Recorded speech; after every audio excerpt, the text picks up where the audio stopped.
हाज़रीन आदाब। एक हर्फ मैं भी हूँ, एक हर्फ तुम भी हो। एक हर्फ मैं भी हूँ, एक हर्फ तुम भी हो। लफ्ज़ क्यों न बन जाएं। हर्फों से लफ्ज़, लफ्ज़ों से शायरी के इस सफ़र पर मैं अज़हर इकबाल आपका खैर मक़दम करता हूँ। लिटरेटी पिछले 10 बरसों से अदब की उस अजीम रिवायत का अमीन रहा है जिसने हमारे तहज़ीब व तमद्दुन को जिला बख्शी है, और आज का ये सेशन दिल की कलम से इसका गवाह है।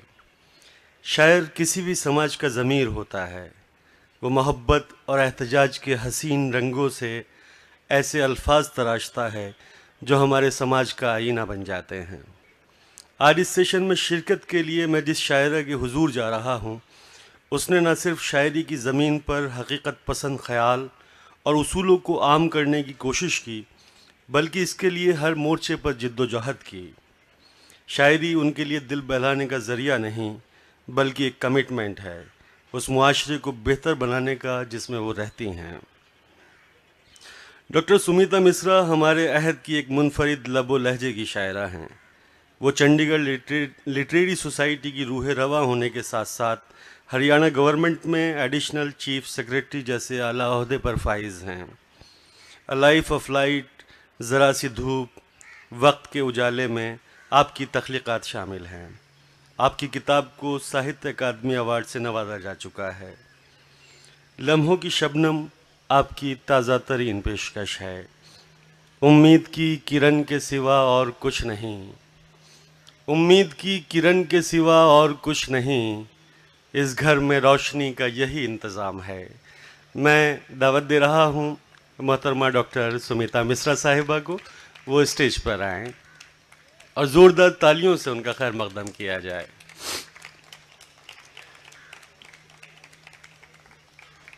डॉक्टर सुमिता मिश्रा।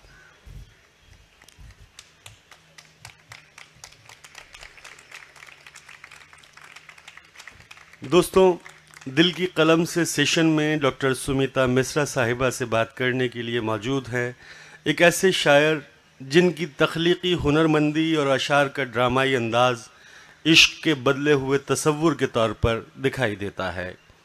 आप एक ऐसे अदबी खानवादे से ताल्लुक़ रखते हैं जो सदियों से मैदान अदब में सर बुलंद किए खड़ा हुआ है। भगवती चरण वर्मा साहब आपके जद्दे आला होते हैं। एक शायर होने के साथ साथ आप एक साइंटिस्ट, क्विज़ मास्टर और पब्लिक स्पीकर के तौर पर अपनी शिनाख्त कायम कर चुके हैं। फिलवक्त आप हेड पीआर के तौर पर एमिटी यूनिवर्सिटी को अपनी खिदमत अंजाम दे रहे हैं। कदमों की लय और नवरस आपकी तख्लीक़ात में शामिल हैं। Corner of a student line के उन्वान से आपका एक नावल 2015 में शाया हो चुका है। लखनऊ की अदबी रिवायतों के अमीन इस शायर को हम चंद्रशेखर वर्मा के नाम से जानते हैं। दिलावर अली आज़र के इस शेर के साथ, उसे किसी से मोहब्बत न थी मगर उसने, उसे किसी से मोहब्बत न थी मगर उसने गुलाब तोड़ के दुनिया को शक में डाल दिया। मैं दावत दे रहा हूँ चंद्रशेखर वर्मा साहब को, वो स्टेज पर आएँ और ज़ोरदार तालियों से आप उनका इस्तकबाल करें। चंद्रशेखर वर्मा साहब, तो स्टेज आपके हवाले। जी शुक्रिया।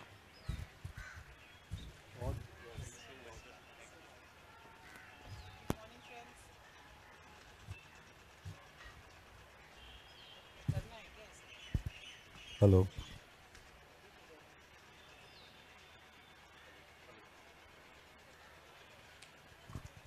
Holly. Good morning, friends. Am I audible? Okay.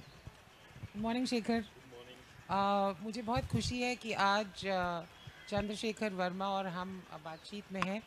ये बातचीत ही होगी क्योंकि शेखर और हम दोनों लखनऊ से हैं, दोनों की लखनऊ से वाबस्तगी है और कॉलेज में भी साथ में थे, तो ये दो लेखकों या शायर के बीच भी बातचीत होगी और दो पुराने मित्रों के बीच में भी एक बातचीत होगी। तो जैसा कि अज़हर साहब ने कहा कि आपको साहित्य एक तरह से विरासत में मिला है, पर ज़रूरी तो नहीं कि हम वही करें जो विरासत में हमें मिला हो। तो आप कैसे, आपकी कलम कैसे मतलब उठाई आपने, और कब ये सफ़र शुरू किया? जी, सबसे पहले तो मैं शुक्रिया अदा करना चाहूँगा सीएलएस का और ख़ास तौर से आपका कि आपने तीसरी बार मुझे यहाँ लिटरेटी में बुलाया है। ये मेरी तीसरी अपीयरेंस है। और पिछली बार मैं जब आया था तो मेरी पहली इंग्लिश की नॉवेल रिलीज़ हुई थी, corners of a straight line, और इस बार मेरी हिंदी की कहानियों की किताब रिलीज़ हुई है। तो बहुत बहुत शुक्रिया आप सबका मुझे होस्ट करने के लिए। मुझे चंडीगढ़ आना हमेशा अच्छा लगता है क्योंकि मेरा हनीमून शिमला में हुआ था और मेरा पहला स्टॉप चंडीगढ़ था। तो सुमिता जी, जो आपका ये सवाल था कि विरासत वाला, तो हम देख रहे हैं कि विरासत में रोहन गावस्कर को क्रिकेट मिला पर उन्होंने खास खेला नहीं। और मैं एक दो पॉलिटिशियंस का नाम भी ले सकता हूं पर लूंगा नहीं जिनको विरासत में राजनीति मिली है। तो जरूरी नहीं कि आपको विरासत में कोई चीज मिले और आप उसको निभा सकें। हालांकि मैंने लिखने का मुझे शौक था और आप भली भांति वाकिफ हैं इस चीज से कि मैं कॉलेज के दिनों में लिखा करता था, पर वो विरासत की वजह से नहीं लिखता था, किसी और कारण से लिखता था तब। वो कारण भी बयान नहीं करना चाहती हूँ, बट जो आपके आसपास लोग थे उन्हें पता था कि आप किस कारण से लिख रहे हैं। तो वो अगर विरासत नहीं भी होती तब भी लिखते हम। पर वो शायरी उतनी कामयाब नहीं होती, नहीं हुई। बड़ी सब्जेक्टिव थी वो ऐसे। वो बड़ी सब्जेक्टिव शायरी थी इसलिए कामयाब नहीं हुई। पर मैंने फिर अपने आप का जो एक करियर लाइन चूज की, मैं पब्लिक स्पीकिंग में चला गया और मार्केटिंग में चला गया। जब मुझे लगा कि मैंने वहाँ पे अपने आप को स्थापित कर लिया, एस्टैब्लिश कर लिया है, तब मैं फिर लेखन की तरह वापस आया। और लेखन या अपनी विरासत के बारे में अगर आप इजाज़त दे तो मैं दो पंक्तियां बोलूं। इरशाद। कि पुत्र राजा का जो था उसने रियासत पाई और नेताओं के बेटों ने सियासत पाई। शारदे माँ का था आशीष हमारे घर पर, हमने साहित्य की अनमोल विरासत पाई। बहुत खूब, बहुत खूब, और सही फरमाया आपने। जी, लेकिन सुमिता जी आपसे भी एक सवाल मेरा अच्छा है कि जो सबसे पहले, जो मेरे ख्याल में यहाँ पे जितने लोग बैठे हैं उनके जहन में भी ये सवाल आ सकता है कि आप एक आला दर्जे की, एक हाई पोजीशन पे एक सिविल सर्वेंट हैं और आपने देश की सेवा की है पिछले कई सालों से, और इस बीच में कविता के लिए समय निकालना कैसे संभव है? और हम समझते हैं कि हम जब किसी आईएएस ऑफिसर को फ़ोन मिलाते हैं तो 20 बार फ़ोन मिलाने के बाद 21वीं बार उठ जाए तो बहुत बड़ी बात होती है। तो उनके पास कितना समय होता है मुझे अच्छे तरह से मालूम है। उसके बाद भी आपने अपनी इतनी सारी कविताओं के संग्रह प्रकाशित किए। और एक और सवाल इसमें ये आता है कि बीइंग अ वुमन और मुश्किलें आती होंगी, न सिर्फ नौकरी में बल्कि इस तरह के काम करने में भी। तो कुछ आप हमें बताएं कि इस बात को आप अपनी कविता द्वारा भी बयां कर सकती हैं, या पहले इसका जवाब देने के बाद कुछ कविता हमें पढ़ के बताएं अपनी किताब से। शेखर, इतना भारी भरकम सवाल पूछ लिया है आपने कि मुझे उसको टुकड़ों में बांटना पड़ेगा, में करना पड़ेगा।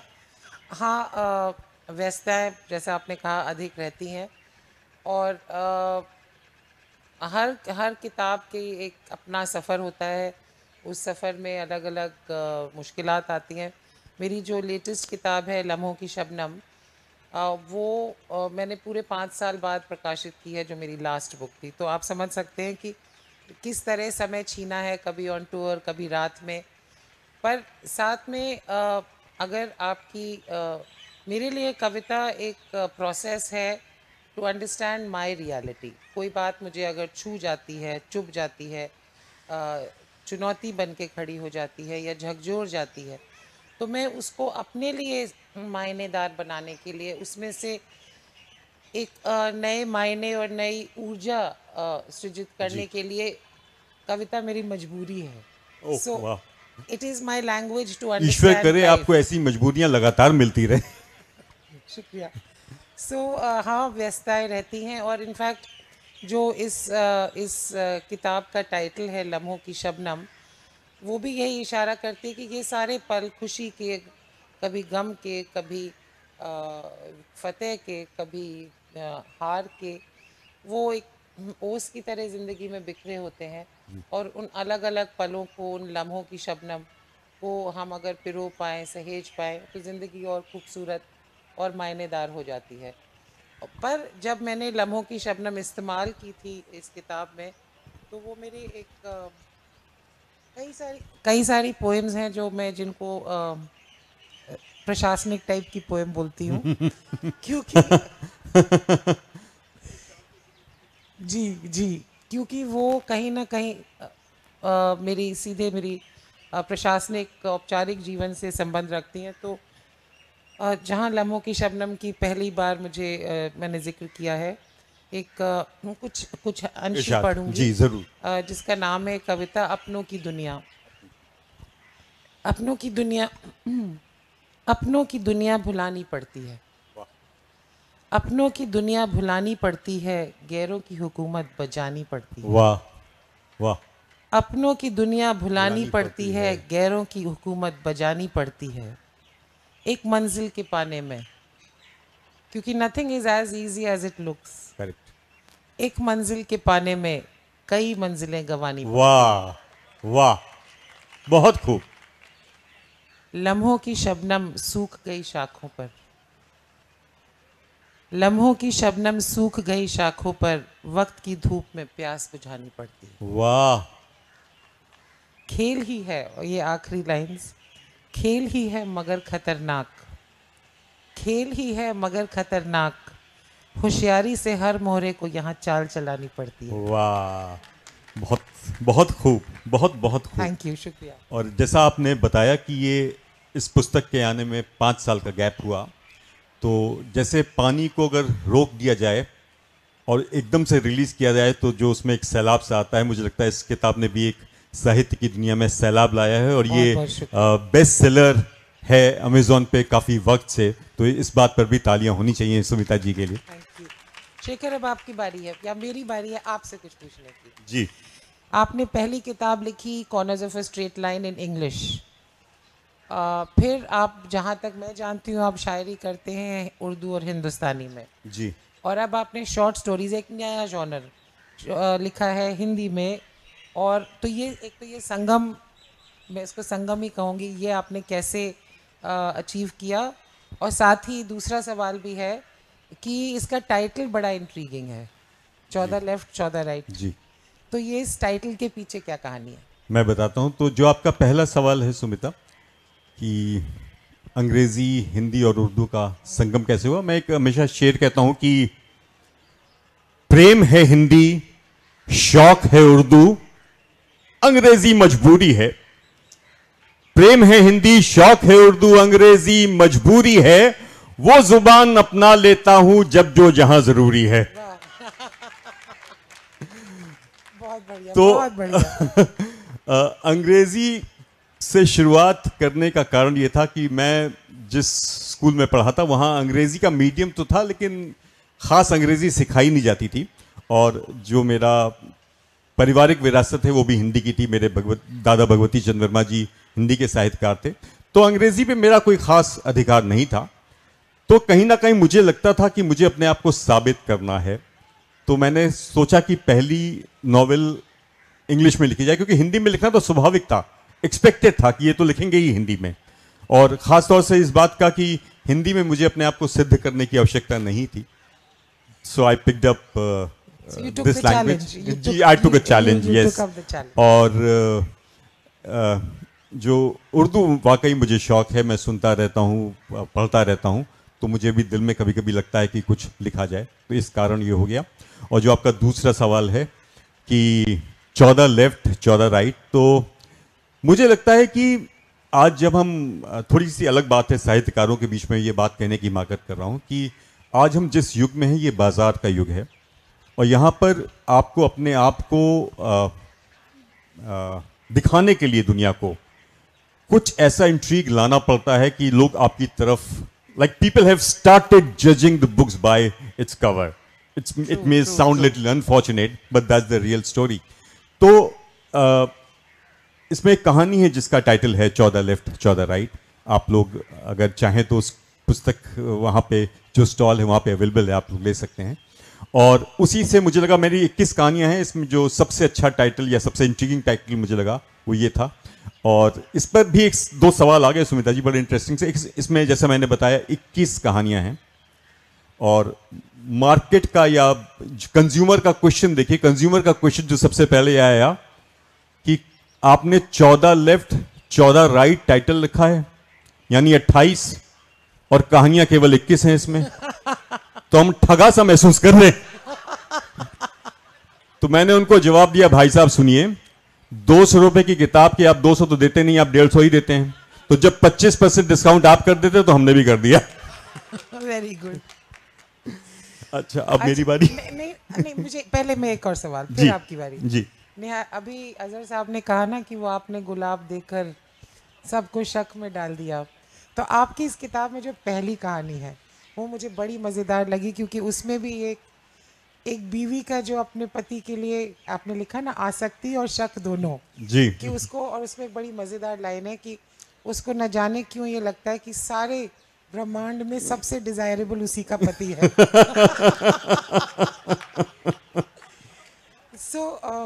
उसके बाद एक और कहानी जो मुझे बहुत पसंद आई वो है गंगा।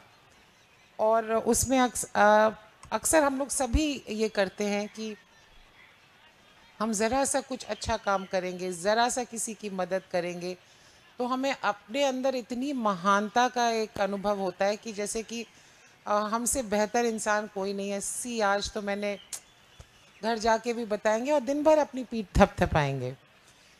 तो गंगा कहानी में उसको आपने इतने एक ड्रामेटिक कॉन्ट्रास्ट में पेश किया है कि जहाँ हम लोग जो हो सकता है बहुत समृद्ध हों, अपने को महान बनाने के, हर छोटी सी बात को बड़ा बनाते, वहाँ गैरत, एक गरीब में जो गैरत और दिखाई है, उस महानता को के अनुभव को छोटा कर दिया।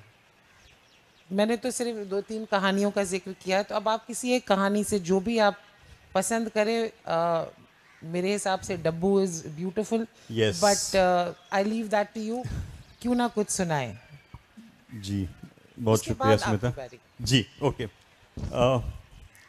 हालांकि कहानियाँ पढ़ना थोड़ा सा बोरिंग हो जाता है कभी कभी। कविताएं सुनने में बहुत मज़ा आता है, पर कहानियाँ सुनने में उतना मज़ा शायद नहीं आता है। तो मैं जो सबसे छोटी कहानी है उसको पढ़ूंगा कि आप लोग ज़्यादा बोर ना हो। और इस कहानी का शीर्षक जो सुमिता जी ने जिक्र किया, जिस कहानी का, मैं उसको पढ़ने जा रहा हूँ। इसका नाम है डब्बू। तो मैं शुरू करता हूँ कि अंजना जी को पशु पक्षियों से बहुत प्रेम है। गर्मी आते ही उनके घर के बाहर पशुओं और पंछियों के लिए पानी रख दिया जाता है। वो उन तमाम संस्थाओं की सदस्य भी हैं जो जानवरों को मुफ्त इलाज और दवाइयाँ मुहैया कराती हैं। एक दिन वो मुझे एक कार्यक्रम में मिली और बोली, शेखर जी, मेरे दोनों बच्चे बाहर पढ़ने चले गए हैं, घर सूना हो गया है, सो हमने सोचा है कि हम एक कुत्ते के पिल्ले को गोद लेंगे।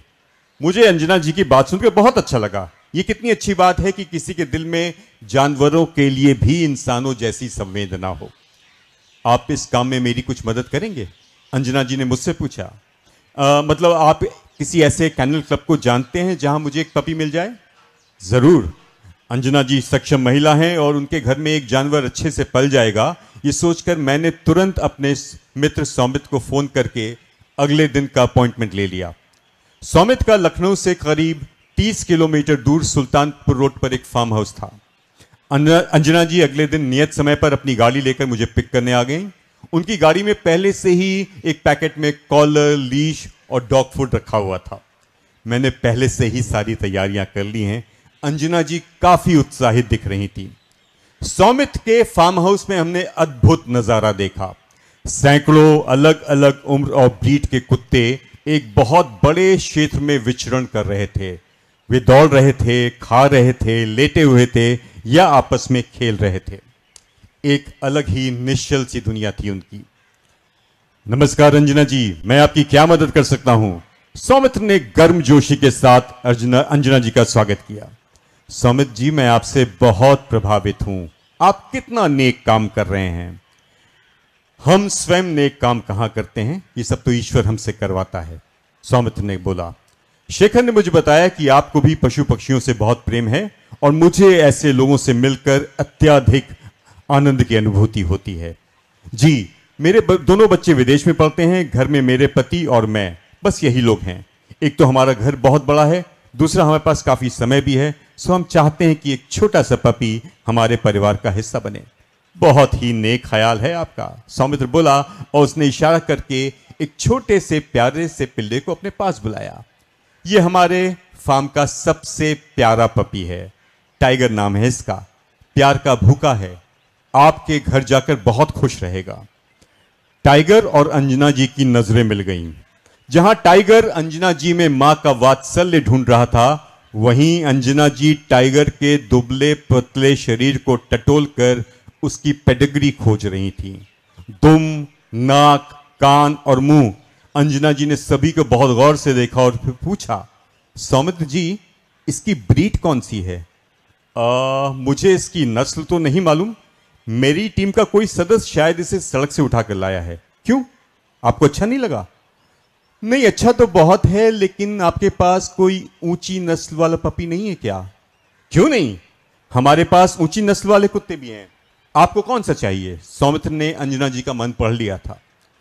मुझे कुत्तों के बारे में बहुत जानकारी तो नहीं है, लेकिन मैंने अपनी किटी में लोगों से सुना है कि जर्मन शेफर्ड्स बहुत अच्छे होते हैं।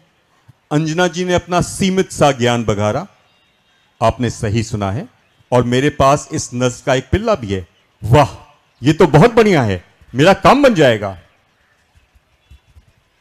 आप एक मिनट रुकिए, मैं आपके लिए जर्मन शेफर्ड लेके आता हूं। सौमित्र ये कहकर थोड़ी देर के लिए कुत्तों के बीच में चला गया और एक गटे हुए बदन वाले पिल्ले के साथ लौटा। अंजना जी, देखिए कितना बढ़िया पिल्ला है, एकदम प्योर पेडिग्री सर्टिफाइड, बहुत स्वस्थ और समझदार। अंजना जी का दिल उस छोटे से पिल्ले पर आ गया। क्या नाम है इसका? डब्बू, सौमित्र ने जवाब दिया। डब्बू, देखो तुम्हारी नई मालकिन आई है। सौमित्र की बात सुनकर डब्बू ने अंजना जी को देखा और फिर वो सौमित्र की ओर देखकर मिमियाने लगा। लगता है आपसे कुछ कह रहा है, अंजना जी बोली। जी, मुझे भी यही लगता है। ये कहकर सौमित्र ने डब्बू को अपनी गोदी में उठा लिया और उसके मुंह के पास अपना कान लेके गया। ओके ओके, क्या कह रहा है डब्बू? अंजना जी ने मुस्कुराते हुए पूछा। उनकी जिज्ञासा बढ़ गई थी। ये कह रहा है, कोई अच्छी नस्ल वाली मालकिन नहीं है क्या? बहुत खूब, बहुत खूब। शॉर्ट स्टोरी में जो एक किक होना चाहिए, शुक्रिया, जो उसकी खासियत है, वो आपने बेहतरीन ढंग से इसमें कैप्चर किया। शुक्रिया, ब्यूटीफुल। जी। तो सुमिता जी, मैं आपकी कविताएं काफ़ी सालों से पढ़ता आया हूं और अक्सर मैं ये बता दूं, अक्सर मुझे ये सौभाग्य मिला है कि शायद फर्स्ट कट मुझे पढ़ने का मौका इन्होंने कभी कभी मुझे दिया है। Before putting it on social media, कभी कभी मेरे पास वो कविता आ जाती है। और जो सबसे अच्छी बात मुझे लगती है सुमिता जी आपकी कविताओं में, वो ये है कि आप जब अपने इमोशंस या जज्बात को कागज़ पे उतारते हैं तो ऐसा लगता है कि शब्द अनायास ही आपके गुलाम बन गए। The kind of control you have, मतलब फिर लगता नहीं, बहुत नेचुरल फ्लो आता है। और ये भी देखा है मैंने कि वो शब्द जो आमतौर पे शायरी में नहीं इस्तेमाल होते हैं, उनको आप बखूबी उनका प्रयोग करके उसके बहुत अच्छे माने निकालती हैं। तो ये जो आर्ट है, ये आपने कहाँ से सीखी, या ये आर्ट कहाँ से आपने एक्वायर की, कैसे आई? और मैं इसके एग्जाम्पल में एक दो कविताओं के अंश पढ़ना चाहूंगा, अगर आप इजाजत दें तो। इरशाद, अच्छा लगेगा आपकी आवाज में सुनकर। ये कविता हमने कल रात में भी सुनी थी और मैं इसको फिर पढ़ रहा हूं। मेरी बहुत फेवरेट है। और जैसा कि एक हमारे नूर साहब जो लखनऊ के शायर हैं, उन्होंने कहा कि मैं तो गज़ल सुना के अकेला खड़ा रहा, सब अपने अपने चाहने वालों में खो गए। तो इसमें इतने मतलब निकलते हैं, मुझे यहाँ जितने लोग बैठे हुए हैं सब इसका अलग मतलब निकाल सकते हैं। आपका कॉन्टेक्स्ट दूसरा हो सकता है कि तुम गैर नहीं मैंने माना, फिर भी जब मेरे घर आना। तुम गैर नहीं मैंने माना, फिर भी जब मेरे घर आना। लाजिम है तुम्हारा जरा तकल्लुफ से पेश आना। जहां मैं रहती हूं वहां जमाना रकीब है, जहां मैं रहती हूं वहां जमाना रकीब है, क्यों बेवजह सबूत दें कौन कितना करीब है, कौन कितना करीब है। बहुत खूब। तो Thank अब you, हमारे शुक्रिया। सवाल का जवाब आप दें। सवाल का जवाब। सच्चाई तो ये है कि मैं बचपन से कविता लिख रही थी, पर मैंने कभी भी हिंदी या हिंदुस्तानी में नहीं लिखा। अंग्रेज़ी में सोचा, अंग्रेज़ी में लिखा, और मेरी पहली कलेक्शन भी इंग्लिश में ही थी। पर ये शायद मिडिल एज, मध्य सफ़र की एक सौगात है कि आपको अपनी भाषा, अपनी विरासत, अपने लोग की पहचान भी बेहतर होती है, और उनकी शायद एक मन में पुकार भी उठती है। और मैंने काफ़ी लेट इन लाइफ पहली बार हिंदी में कुछ लिखने की कोशिश की, और मुझे पता नहीं क्यों लगा, अभी भी मैं दोनों भाषाओं में लिखती हूँ, बट कि और जो एक, बहुत खूब लिखती हैं आप जी। थैंक यू अगेन, पर जो एक आत्मीयता, एक डायरेक्टनेस है अपनी भाषा में लिखने का, वो आपके मन से सीधे जाके जो पाठक है उसके मन से जुड़ती है। एकदम सच जी। और शायद जो आप कह रहे हो ना कि शब्दों का प्रयोग, मुझे तो लगता है कि मुझे इतनी ज़्यादा क्लिष्ट उर्दू या हिंदी आती ही नहीं है, तो इसलिए काम चला रही हूँ बस। नहीं, तो आपके ऊपर माँ सरस्वती मेहरबान है, क्योंकि आप जो लिखती हैं, अगर आप ये कह रही हैं, आप एडमिशन कर रही हैं इस बात का कि क्लिष्ट भाषाएं नहीं आती है, लेकिन जो शब्द आते हैं मुझे लगता है कि इमोशंस को बहुत प्रिसाइज ढंग से वो एक्सप्रेस करने में समर्थ होते हैं। तो ये काफ़ी कमाल की बात अब है। क्या सुनाऊँ और इसमें आपको जो मैं आपको बताता हूँ कि आपको क्या सुनना है मुझे। देखिए, एक बात और इसमें कह दूँ कि अगर आप सुमिता जी की किताब देखेंगे तो उसमें बहुत सारी कविताएं ऐसी हैं जो कि शायद 3 या 4 लाइन की हैं, और वो बहुत बड़ी बात कह जाती हैं। घाव करे गंभीर, देखन में छोटन लगे। तो ऐसी हमें, अगर आप 3-4 या 2-3 जो भी आपको लगता है कि सुनाएं। एक जो मैं बताता हूं आपको जी। इस कविता को मैंने भी कई जगह कोट किया है, जिसका शीर्षक है मोहब्बत। ओके, पेज कौन सा ये है? पेज है 49। आपकी तैयारी मुझसे बेहतर है, खैर। हाँ, बहुत छोटी सी 4 लाइंस हैं, जिसका टाइटल है मोहब्बत। रूह भी कोई चीज़ है, रूह भी कोई चीज़ है, जिस्म भी हकीकत। रूह भी कोई चीज चीज़ है, है जिस्म भी हकीकत। जहाँ दोनों मिल जाएं उसे कहते हैं मोहब्बत। वाह वाह। और ये मानना पड़ेगा, मोहब्बत रूहानी तो होती है, लेकिन you can not ignore the other part. It is very important. और एक बहुत प्यारी सी छोटी सी कविता वो मैं पढ़ देता हूँ सुमिता, इरशाद। मुझे बहुत पसंद है।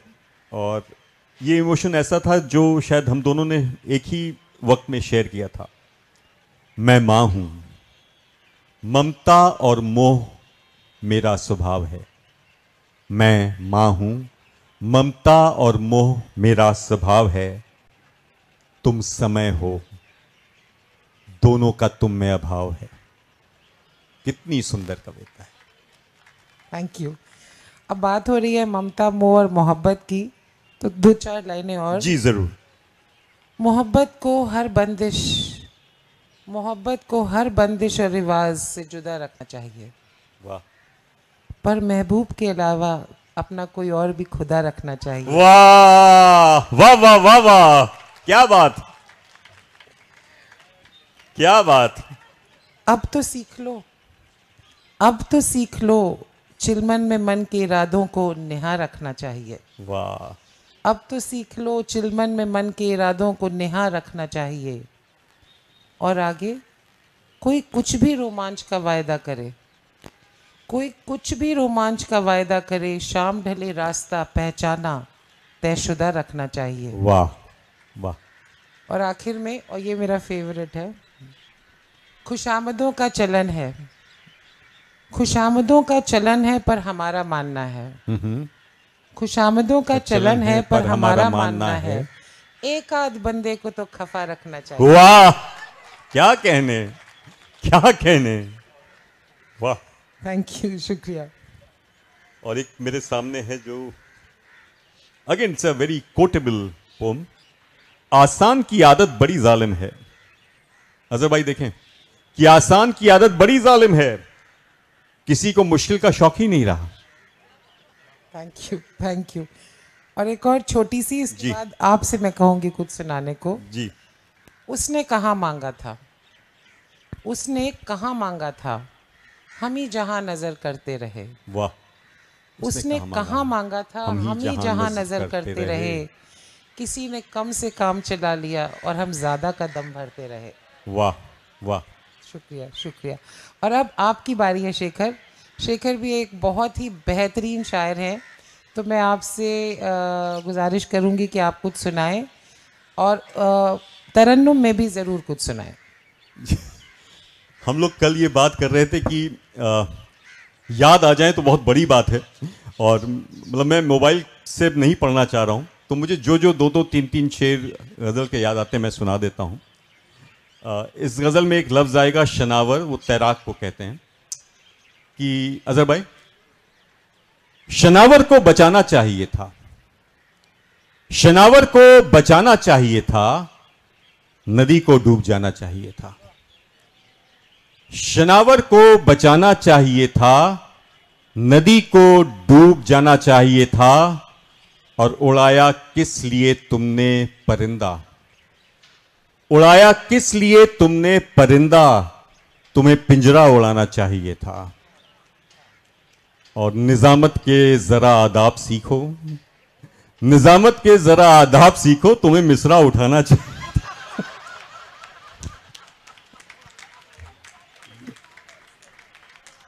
और एक जो विरासत है मेरी, उस पर मैंने कभी कुछ कहा था कि कहीं चंदन महकता है, कहीं केसर महकता है, कहीं चंदन महकता है, कहीं केसर महकता है, ये खुशबू है बुजुर्गों की जो मेरा घर महकता है।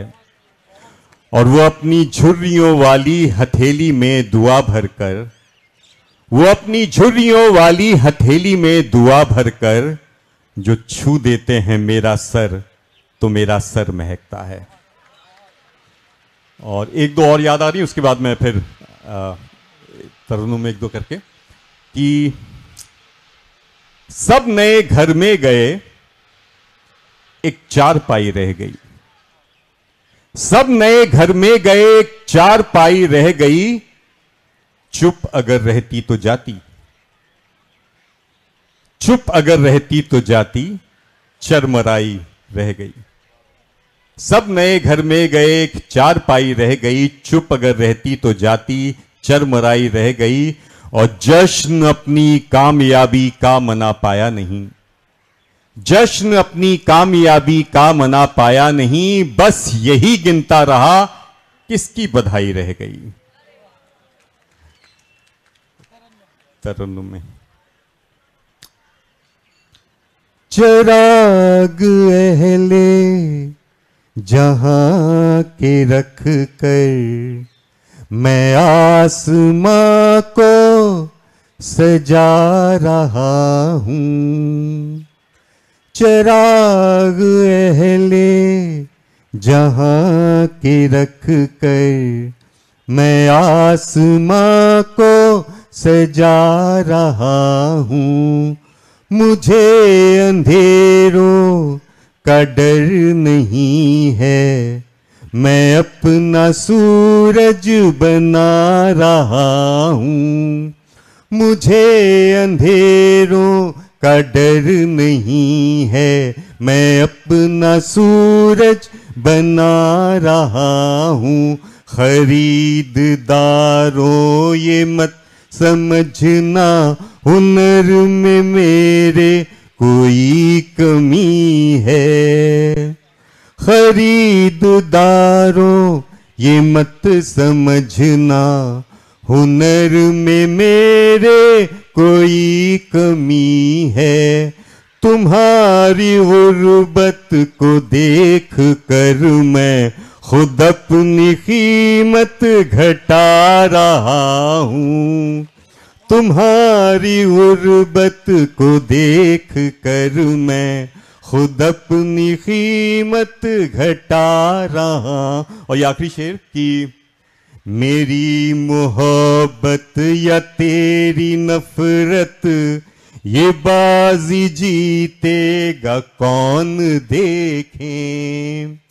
मेरी मोहब्बत या तेरी नफरत, ये बाजी जीतेगा कौन देखें। तू खुद में मुझको घटा रही है, मैं खुद में तुझको बढ़ा रहा हूँ। तू खुद में मुझको घटा रही है, मैं खुद में तुझको बढ़ा रहा हूँ। सो अब आप बहुत सारे सवाल हो गए हैं, हालांकि हम चाहते थे कि ये सिलसिला चलता रहे बातचीत का, पर समय की मैं समझता हूँ पाबंदी है। तो सुमिता, अब आप यूँ बताएं कि आपकी फेवरेट कविता, हालांकि बहुत मुश्किल सवाल है ये कि आप कैसे निकालेंगी, लेकिन इस मौके पर आप कुछ ऐसा सुनाएं हमें जो एक मैसेज की तरह भी जाए, सोसाइटी को संदेश की तरह भी जाए। पहली चीज़ तो ये बहुत ही नाजायज़ सवाल है। कोई शायर की कोई फेवरेट कविता नहीं होती। और ये इसीलिए नाजायज़ कह रही हूँ और ये आप भी अच्छी तरह जानते होंगे। पर क्योंकि मुझे बहुत सारे इशारे मिल रहे हैं और फेस्टिवल डायरेक्टर होने का भी ये मुझे कोई फ़ायदा नहीं दे रहे हैं कि मैं कुछ बोल सकूं। दोनों की दोनों तब से मेरे को आंखें बना रही हैं। तो अच्छा, मुझे एक भी नहीं दिखा, इसलिए शायद तुम इधर मुंह किए हुए हो। हाँ, शायद इसलिए वो उधर देख, तो आप नहीं, देखिए क्या हालत है। We've taken lot of time, yes. तो बस एक आखिरी पेशकश, ये मेरी अपनी अनडाइंग बिलीफ भी है और विश्वास भी। इट्स अ पोएम कॉल्ड मेरा मजहब। जिससे करनी थी तौबा, वही खुद ब खुद खुदा बन गया। क्या कहने। जिससे करनी थी तौबा, वही खुद ब खुद खुदा बन गया। मेरे मजहब में मोहब्बत को किसी भी सूरत कुफ्र नहीं मानते। वाह वाह। वो अंधेरे बेचते रहे, हमने रोशनी दी बेमोल। वो अंधेरे बेचते रहे, हमने रोशनी दी बेमोल। जैसे को तैसा हमारे यहाँ नेक दिली नहीं मानते। वाह। जैसे को तैसा हमारे यहाँ नेक दिली नहीं मानते।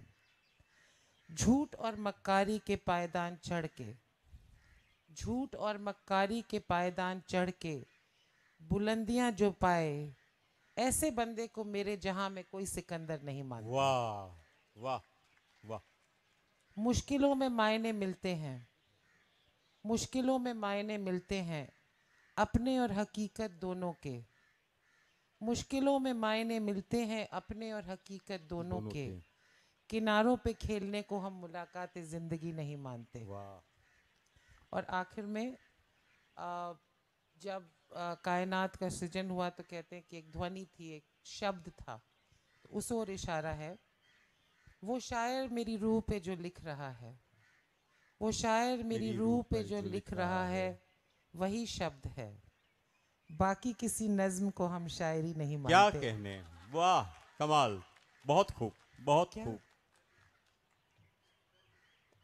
नहीं, बात फिर कभी। अब यहाँ पे इशारों की हद हो चुकी है और ये अच्छे इशारे भी नहीं है कि दिल खुश कर जाए। तो आपका बहुत बहुत शुक्रिया शेखर, पूरी ऑडियंस का शुक्रिया फॉर बीइंग सो सपोर्टिव। सच में दिल नहीं चाहता कि हम ये सिलसिला ख़त्म करें, पर हमारे बीच दिव्या दत्ता जी आ चुकी हैं। उनका ढेर सारा स्वागत, खैर मकदम, और आप लोग भी बेताब होंगे उनसे गुफ्तगू करने के लिए। तो हम रुखसती लेते हैं। शुक्रिया, बहुत बहुत शुक्रिया आपका, बहुत। एक्चुअली हम भी क्या करें, हम भी मजबूर हैं, समय और दिल के बीच में फंसे हुए हैं। घड़ी इशारा कर रही है कि जल्दी करो, समय निकला जा रहा है।